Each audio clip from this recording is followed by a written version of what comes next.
We all know when looking at traffic lights, green means go and red means no. But now 3 downtown city councillors are using that analogy when dealing with builders who want to build in the downtown core. Now, they say they want to make it clear if developers don't meet the standards outlined in their downtown development plan, sites like this will be harder to come by. It's a traffic light system for more sustainable housing in the city's core. It will determine how we approach and respond to development that does not meet the principles of TO Core. Pushback that councillors say started as a low blow from the provincial government after they ripped up the downtown development plan, loosening standards for building developers.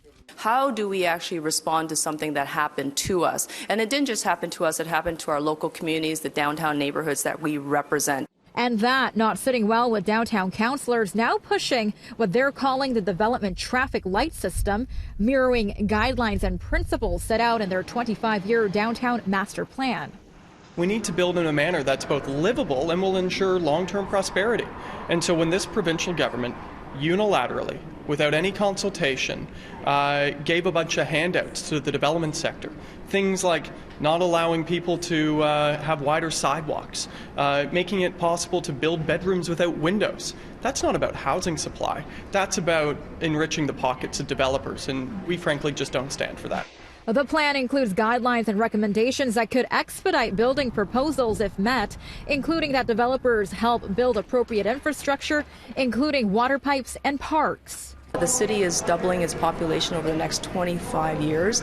We have to make sure that there's adequate green space, childcare facilities, library spaces, school spots, all those things that people would expect in a complete neighborhood.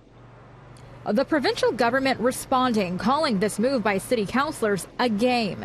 In a statement to CityNews, Minister of Municipal Affairs and Housing Steve Clark says the threat made by Toronto Council members today to advocate their responsibilities and prevent new homes from being built is unacceptable to hardworking taxpayers in Toronto, whose dreams of living in the city will be obstructed by a game of red light, green light.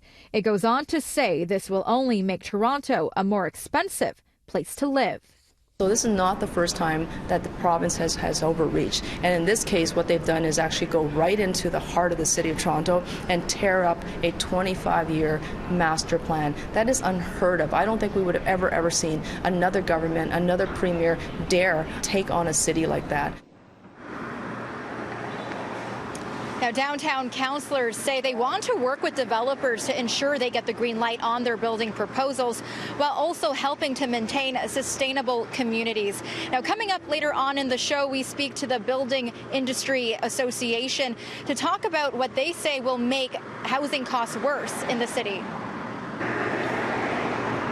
We see these cranes everywhere, condo buildings consistently being built in the city's core, and now a new development traffic light system developed by 3 downtown city councillors are tightening standards before developers can get the green light to build.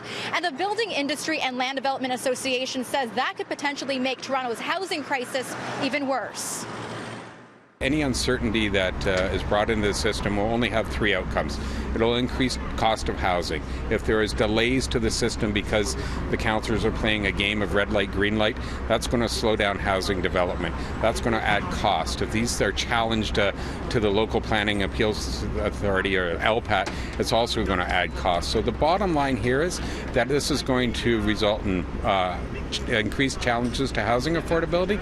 It's going to slow down development, and it's going to slow down the provision of good jobs for that this development represents. So we really do believe this is not the approach that we should be taking and not a responsible one.